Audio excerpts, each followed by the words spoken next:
tuwuliziganya bulungi kati amaaso gabadde n'okuwuliziganya tetukyawuliziganya kati ye bakolere ki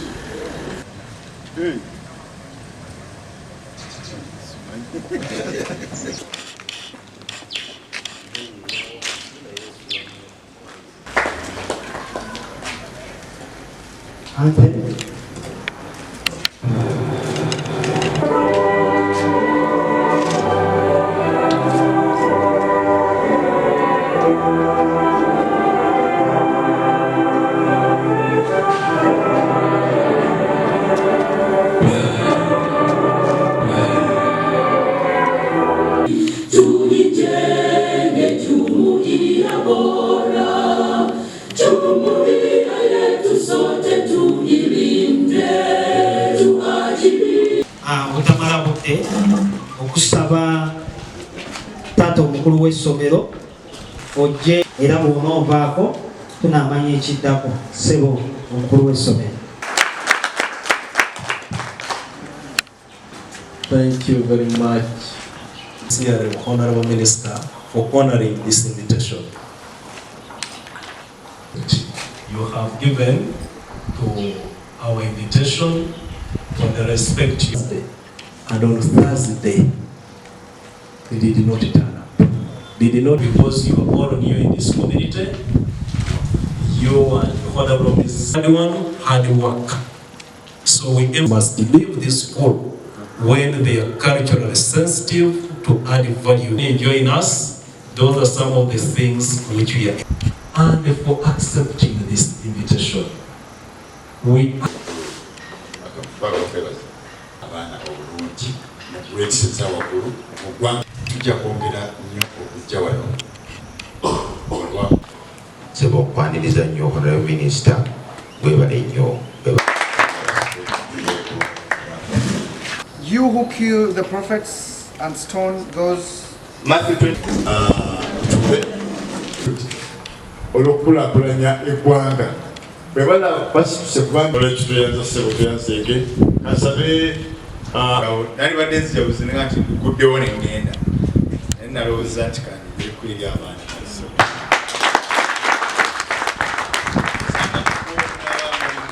bakwata ebigambo byagamba emyaka 2 ndidda wano ng'omu yejje nakuŋŋaana guddewo the sitting have officially opened this sitting. Thank you very much. Kama abantu mukisa, kama abakuume. Nsikirize zirukate ngende nsanga abalala. Basobola okutuuka gye muli ne bamanya ebizibu bye mulina. Bantu bangi, abaana bangi babeera mu nsi bayita mu nsi oluusi nga tewali ababatuukako olw'ensonga ezimu lwazoogeddeko. Abazadde ennaku zino abamu balikuze nnyo. Taata ali Japan, mama ali Dubai. Bonna banoonya ki sente. Kati obuzibu obwo ne bubeerawo niba nti oluusi abaana they don't have anybody to open up to. So I hope that, and I'm very sure that through this kind of organizations we can be able to reach out to the youth and talk to them and give them hope of life. Last time, yes, P6, I'm getting P7. I'm reading my first shoe. And I can tell you, I'll share this with you. My first shoe, I did so much. Bamba sente, sirinja satu mwendani. 39 shillings. And the first week, entambula went. Sagala ngatulange ekoleki ekwerere. That's where I have come from. And I've made it to a journal in the UP. So when you are here, ng'oliawo otudde tewenyoma. This is the message I want you to carry. Don't think you are too small to be what you want to be in life, because you can. You can be what you want to be. You only need to be focused in life committed, and you'll be able to make it in life. So I want to encourage you, regardless of the family you come from, regardless of the background, you can make it in life. Okay? It is subtle. Akawungezi n'agenda agula akawunga ne mukene n'agenda atwalira jjajjaawe. Who's benefited? Now, if you are not in that kind of a situation, you have an opportunity. You are in school. Bazaddewo bakulabiridde. Osobola okufuna ekyokulya. Why don't you feel proud to be what you are and preserve this temple of God for what God created you for? Don't waste yourself. Don't waste your life. Masanyalaze bagataddewo oli n'agera ku makya n'omutima gwe guli kitegeeza mutima ogwo temuliimu ki kwagala natamala nakufumiitiriza nti bwensala amasanyalaze ago bwe gaba gabagenda ku ddwaliro abalwadde abali ku oxygen n'abali ku masanyalaze banaawona omuntu oyo aba n'okwagala n'agenda n'asala amaki amasanyalaze. Does that person love himself first of all? Because he hates himself, he hates the environment around him, and that's it. Eventually hates his country. And also the issue the director talked about, the corruption. Because that person doesn't have love for himself, love for his country, bwe bamuwa omulimu ogukola mu kifo ky'okukola omulimu ogwo gutereere, oluguudo olwo mu kifo ky'odukola lubeere lulungi, enkya luyiteko n'abalala baluyiteko nga lulungi, yasalawo sente akole ki? Naye ssebo ba director namwe abantu mutuyambe tukuliriza nnyo ne agulawo those corrupt people ngeri ki olugira omwana akoze omwana oyo yakakolera emyaka 3 nolaba gyalina laba kikatumba kimaze tekirina na kizimbe ku mukono kakati engeri eyo it promotes what? Corruption. Abantu abo tuleme bakuliriza nga bakoze ebintu ebiki ebikyamu. Let us condemn corruption in all its form. In all its form. Kubanga sebo director and headmaster mukimanyi eri abazadde abagulira abaana ebibuuzo. Isn't that corruption? Bameka bwe bagulira wano awo omwana si omutandikira okumutraininga corruption. Tubiraba mu primary school ng'abaana bagenza okampaininga simanyi for prefect ng'omwana ajjayo obuswiti agabira ki abalonzi kati omwana tomuyigiriza corruption from the early age. Bameka wano abaliko abaali bakampaininga okubera prefect wawayakano olabye she's very genuine yawayaka ki akantu kakati mu mbeera eyo kiba kitegeeza nti kijja kukula kikule kyeyongereyo because it becomes like the way of life. So we must stop that from the early age. If we encourage children, if we do that, for example, and you know, a whole parent, you have been educating this child from senior 1 to senior 4. Exams have arrived. Now you go and buy kasasi.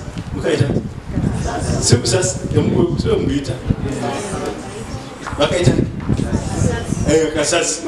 Kakati akasasi ako omwana kiba kitegeeza nti omuyisiza mukaki mukamoli. That's how corruption. So let's fight that from every angle. We condemn it, but we don't also promote it. In those bewaffe ebintu byagaana ne bw'okola otya tegenda kubeera ena degree ewaffe byagaana niye abikugamba nti byagaana. That's your attitude. You have that attitude into you can't make it in life. That's what I told you from the beginning, that believe in yourself. Believe that it's possible. Sit there and believe tomorrow you can be a general like me, that you can be a colonel like Segujo, that you can be a reverend, you can be a headmaster. Believe in yourself. Have that attitude, positive attitude, that it's possible.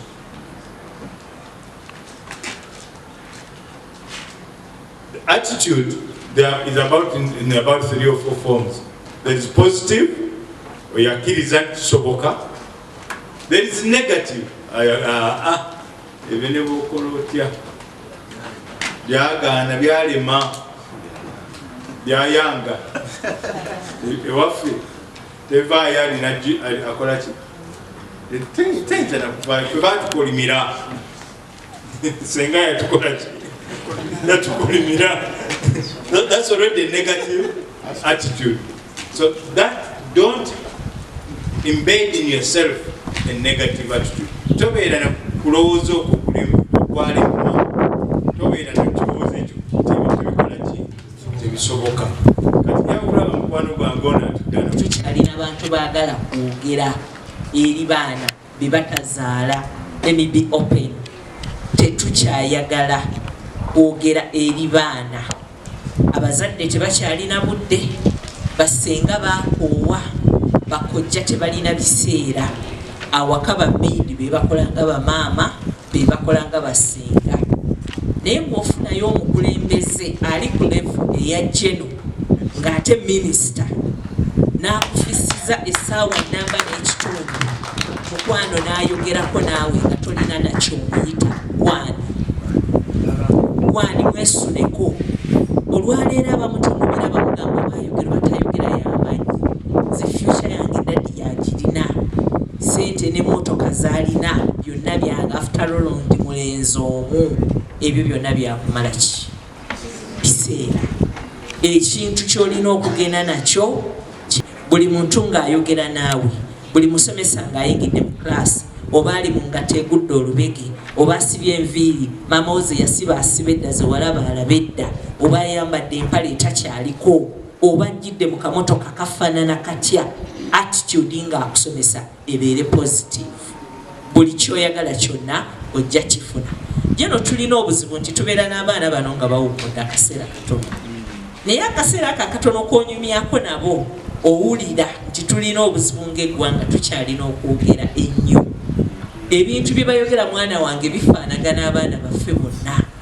Gwe ne bw'oba owaayo obudde omubuulirira ne bw'oba okola otya ye alaba tica nga mami bw'amulaba nga daddi bw'amulaba awaka, because abazadde bakuze tebabuuliriddwa ne bazaala abaana. Kati n'abaana tebabuuliriddwa. Kati babeera ku basomesa, babeera ku bantu, talina gwawa kitiibwa, talina gwalowooza nti oyo alimu omugaso. Naye mmwe muli ba mukisa, muli batono. Naye Generali mulamba yasituse, minisita mulamba yasituse, ayogedde nammwe. Nsaba mukitwale good faith. Ebigambo ebyo byokka byabagambye singa bye munaakozesa n'obiremerako ogenda kuba muwanguzi. Gye bulijja after some 25 years tujja kuddamu tutuule wano nga yeggwe Geno ow'omulembe ogwo ayogera n'abaana abali mu myaka gye mukola ki gye mulimu. Geno omusomo guno nze ngambye wali Ronda ne Deborah ne mbaga tukoze bubi singa twayongedde kulumatovu n'okitugamba ne tuleeta bannamukono abavubuka between 16 to 30 years. Omusomo guno gwandibadde era gukola. Bannange tulina obuzibu nti abavubuka kati senga obaleese wano obadde ogenda kulira bwe bamuganda kakati ebyo byonna Geno ebitugambye naye ffe twagala capital.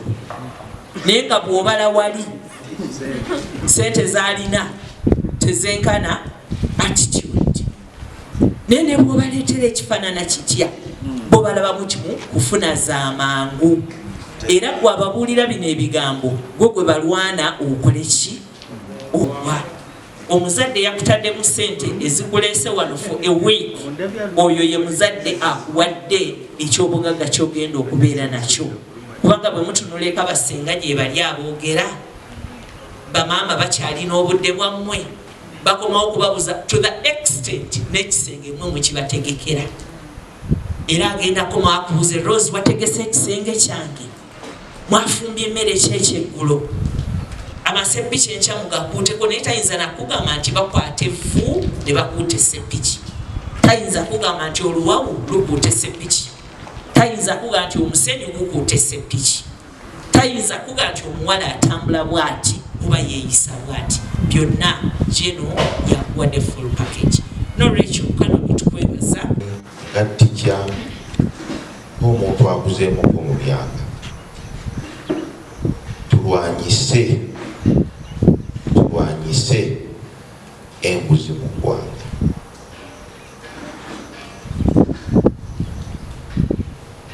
Abaana bano bwe banaakula nga balaba nti enguzi kintu kya bulijjo, kintu kiri nomo, Uganda tejja kgenda maaso. Era Wakanoni sebo okusaba mu pulogulaamu zo zonna nakimanyi mwekiri abaana bano tubayigirize nnyo okulaba nga beewala ekigambo nkuzi mu ggwanga lyaffe. Nze ngezaako mu kusomera ddala abaana b'e6 nga bafuluma ne twogera okumala ebbanga. Naye ate bwe tufuna omukisa nga guno, abaana bano abato nga weebali ne twongera okunyikiza ekigambo ekyo nti enguzi ejja kuzza eggwanga lyaffe nnyo emabega. Kituyamba okulaba nti emyaka egijja Uganda tanapu ng'ekyo kisuubira si bwerabise, lwakuba nti abazadde abasigadde beekwasa bakava mu nnaku nkulu. Era tulaba abazadde mu bintu bino ebyamasappe babiteekamu ssente. Kaakati waliwo kino stampede oba ekyekange ekyagudde ku Freedom Square nti mwafiiriddemu n'omwana ow'emyaka 9.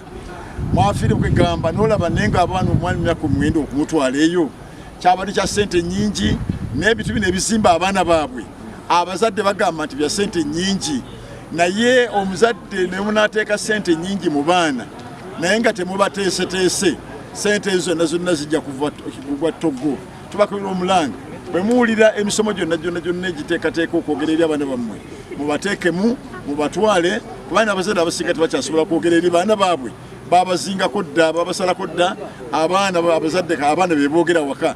N'olwekyo ffe tusobola okwogera eri abaana bammwe, abaana b'eggwanga, kubanga tuzze nga Positive Life Care Consult okukola omulimu guno n'okwegatta ku bazadde bannaffe.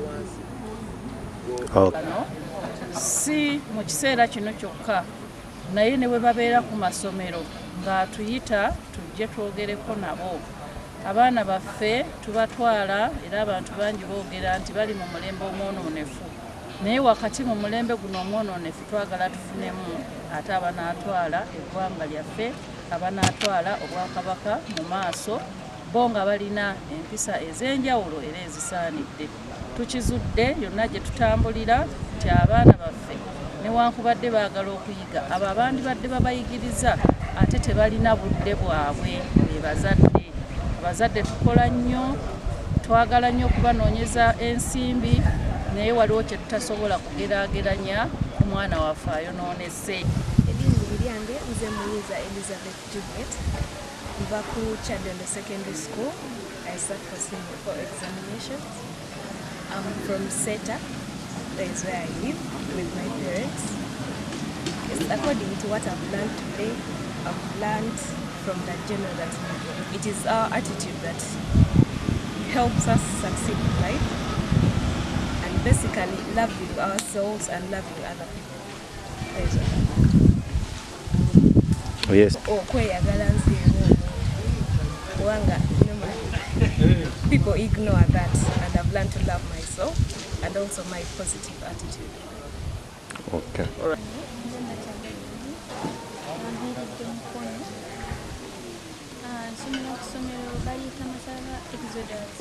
Secondary School. Zono mukogera kwa General Katumba Wamala n'okwagala banno weeyagala olina attitude ennungi, positive attitude, osobola okufuna success, okuba ne hard work n'otuuka ku success y'ogoal yo gye weetaaga. Ebyo bikuyamba ki, bigenda kuyamba ki? Bigenda